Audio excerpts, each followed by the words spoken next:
മനോരമ ന്യൂസിന് കഴിഞ്ഞ ദിവസം കെ.ടി. ജലീൽ നൽകിയ അഭിമുഖം.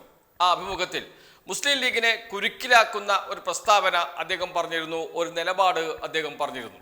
ആ പ്രസ്താവന കേട്ട ഉടനെ തന്നെ മുസ്ലിം ലീഗ് നേതാക്കൾ അപകടം മനസ്സിലാക്കി ചാടി ഇറങ്ങുകയും ചെയ്തു. ഇതുവരെയും മുസ്ലിം ലീഗിനെ പ്രതിരോധിക്കാൻ ഇറങ്ങാത്ത നേതാക്കളാണ് ഇറങ്ങിയത് എന്നോർക്കുമ്പോഴാണ് ആ പ്രസ്താവന മുസ്ലിം ലീഗിലുണ്ടാക്കിയ ചലനങ്ങൾ എത്ര വലുതാണ് എന്ന് മനസ്സിലാക്കാൻ കഴിയുക. അത് മറ്റാരുമല്ല, ഇ.ടി. മുഹമ്മദ് ബഷീർ തന്നെയാണ്. ഇ.ടി. മുഹമ്മദ് ബഷീർ കെ.ടി. ജലീലിനെ പ്രതിരോധിക്കാൻ രംഗത്ത് വന്നു എന്ന് വെച്ചാൽ സ്വാഭാവികമായും കെ.ടി. ജലീലിന്റെ പ്രസ്താവന വലിയ തോതിൽ ആശയക്കുഴപ്പം മുസ്ലിം ലീഗ് നേതാക്കളിൽ ഉണ്ടാക്കിയിട്ടുണ്ട് എന്നതിന്റെ തെളിവാണ്. എന്താണ് പ്രസ്താവന? മനോരമ ന്യൂസ് തന്നെ ആ വാർത്ത നൽകിയിട്ടുണ്ട്.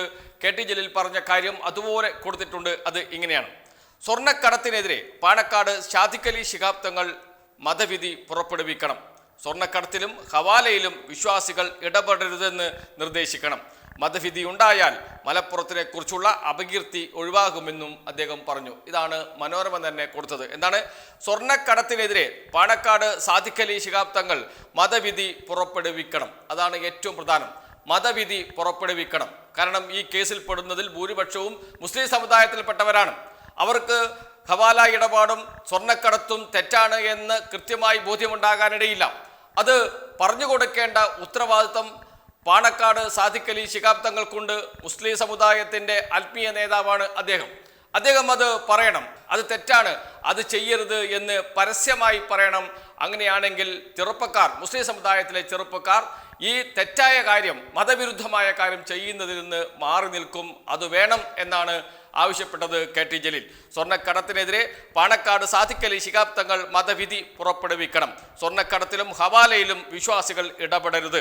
മതവിധി ഉണ്ടായാൽ മലപ്പുറത്തിനെ കുറിച്ചുള്ള അപകീർത്തി ഒഴിവാകും. മതവിധി ഉണ്ടായാൽ മലപ്പുറത്തിനെ കുറിച്ചുള്ള അപകീർത്തി ഒഴിവാകും. ഇതാണ് കെ.ടി. ജലീലിന്റെ വാക്കുകൾ.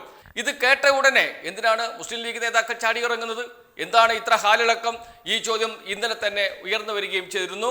എന്നാൽ മുസ്ലിം ലീഗ് നേതാക്കളുടെ അഭിപ്രായത്തിനെതിരെ കെ.ടി. ജലീൽ തന്നെ ഇന്ന് രംഗത്ത് വരികയും ചെയ്തിട്ടുണ്ട് അദ്ദേഹത്തിന്റെ ഫേസ്ബുക്ക് കുറിപ്പിലൂടെ. കഴിഞ്ഞ ദിവസം ഇ.ടി. മുഹമ്മദ് ബഷീർ, എം.കെ. മുനീർ, പി.എം.എ. സലാം, മുസ്ലിം ലീഗിന്റെ സംസ്ഥാന ജനറൽ സെക്രട്ടറി കെ.എം. ഷാജി തുടങ്ങിയ നേതാക്കൾ, ചെറുതും വലുതുമായ മുസ്ലിം ലീഗിന്റെ എല്ലാ നേതാക്കളും കെ.ടി. ജലീലിനെതിരെ രംഗത്ത് വന്നു. അതുകൊണ്ട് തന്നെയാണ് ഇന്ന് വിശദമായ ഒരു മറുപടി മുസ്ലിം ലീഗ് നേതാക്കൾക്ക് കെ.ടി. ജലീൽ നൽകിയിരിക്കുന്നത്. അത് എന്താണ് എന്ന് നോക്കാം. അതിങ്ങനെയാണ്: കള്ളക്കടത്തിനും ഹവാലയ്ക്കും വേണ്ടിയുള്ള മലപ്പുറം പ്രേമവും സമുദായ സ്നേഹവും ഒലിപ്പിക്കുന്നവരോട്, കള്ളക്കടത്തിനും ഹവാലയ്ക്കും വേണ്ടി മലപ്പുറം പ്രേമവും സമുദായ സ്നേഹവും ഒലിപ്പിക്കുന്നവരോട് എന്ന് പറഞ്ഞുകൊണ്ടാണ് ഫേസ്ബുക്ക് പോസ്റ്റ് ആരംഭിക്കുന്നത്. തെറ്റ് ചെയ്യുന്നത് ഏത് മതസമുദായക്കാരായാലും അതിനെതിരെ ശക്തമായ എതിർപ്പ് ഉയരേണ്ടത് ബന്ധപ്പെട്ട മതവിഭാഗങ്ങളിൽ നിന്നാണ്. ക്രൈസ്തവ സമുദായത്തിലെ തെറ്റുകളെ എതിർക്കാൻ മുന്നോട്ട് വരേണ്ടത് ക്രൈസ്തവരാണ്.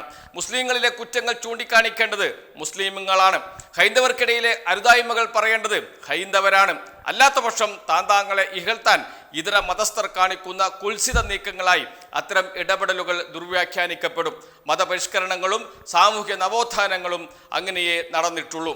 കരിപ്പൂർ എയർപോർട്ട് കേന്ദ്രീകരിച്ച് നടക്കുന്ന സ്വർണ്ണക്കടത്തിൽ പിടികൂടപ്പെടുന്നവരിൽ മഹാഭൂരിപക്ഷവും മുസ്ലിം സമുദായത്തിൽപ്പെടുന്നവരാണ്. അതിനെ അഭിമുഖീകരിക്കാതെ എന്ത് പരിഷ്കരണവും പുരോഗതിയുമാണ് മുസ്ലിം സമുദായത്തിൽ നടത്താൻ മലപ്പുറം പ്രേമികൾ കോട്ടിലാണ് കൊടുത്തിരിക്കുന്നത്. മലപ്പുറം പ്രേമികൾ ഉദ്ദേശിക്കുന്നത് സ്വർണ്ണക്കടത്തിലും ഹവാലയിലും പങ്കാളികളാകുന്ന മുസ്ലിങ്ങളിൽ നല്ലൊരു ശതമാനവും വിശ്വസിക്കുന്നത് ഇതൊന്നും മതവിരുദ്ധമല്ല എന്നാണ്. ഇതൊന്നും മതവിരുദ്ധമല്ല എന്നത് കോട്ടിലാണ് കൊടുത്തിരിക്കുന്നത്. അത്തരക്കാരെ ബോധവൽക്കരിക്കാൻ ഖാളിമാർ തയ്യാറാകണമെന്ന് പറഞ്ഞാൽ അതെങ്ങനെയാണ് ഇസ്ലാമോഫോബിക് ആവുക? അവനവന്റെ കണ്ണിലെ കുന്തം കാണാതെ ആരാന്റെ കണ്ണിലെ കരട് കാണുന്നവരെ കുറിച്ച് സമൂഹത്തിന് പുച്ഛമാണ് ഉണ്ടാവുക. ഒരണുമണിത്തൂക്കം തെറ്റ് ചെയ്യാത്ത മലപ്പുറംകാരനായ എന്നെ ഖുർആന്റെ മറവിൽ സ്വർണം കടത്തിയവനെന്നും കള്ളക്കടത്തുകാരനെന്നും ചാപ്പ് കുത്തി താറടിച്ച് അപമാനിക്കാൻ മാധ്യമപ്പടയും മുസ്ലിം ലീഗും കോൺഗ്രസും BJPയും ഒരു മെയ്യായി നിന്ന് നടത്തിയ വേട്ട നടന്നപ്പോൾ നവസമുദായ സ്നേഹികൾ ഏതു മാളത്തിലാണ് ഒളിച്ചിരുന്നത്? അന്ന് എവിടെയായിരുന്നു ഇവരുടെയൊക്കെ മലപ്പുറം പ്രണയം? ഏത് പള്ളിക്കാട്ടിലാണ് ഇവരുടെ സമുദായ പ്രേമം കുഴിച്ചുമൂടിയിരുന്നത്?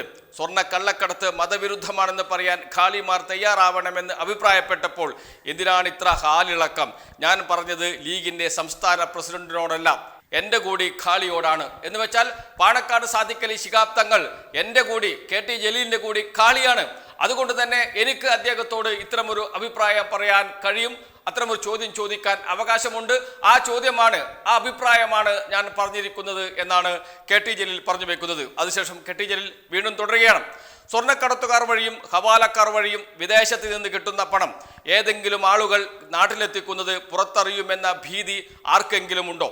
UAE കോൺസുലേറ്റ് നൽകിയ റംസാൻ കിറ്റുകൾ വിതരണം ചെയ്യാൻ സൗകര്യം ചെയ്തു കൊടുത്തതിനെതിരെ എന്നെ ഉടൻ കൽത്തുറങ്കിൽ അടക്കണമെന്ന് കത്തെഴുതിയ കോൺഗ്രസ് നേതാവും MPയുമായ ബെന്നി ബെഹനാനെതിരെ ഒരക്ഷരം ഉരിയാടാത്ത തൃത്താലയിലെ തോറ്റ MLAയുടെ കരകളഞ്ഞ കാപട്യത്തിന് എന്തൊരു മൊഞ്ചാണ്!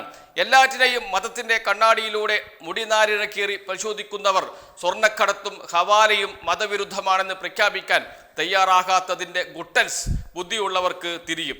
വാദിച്ച് കേസ് തോൽക്കാൻ ആരും മുതിരാതിരുന്നാൽ അവർക്ക് നന്ന്. നിങ്ങൾ ചെയ്യാത്തത് മറ്റുള്ളവരോട് കൽപ്പിക്കരുത്.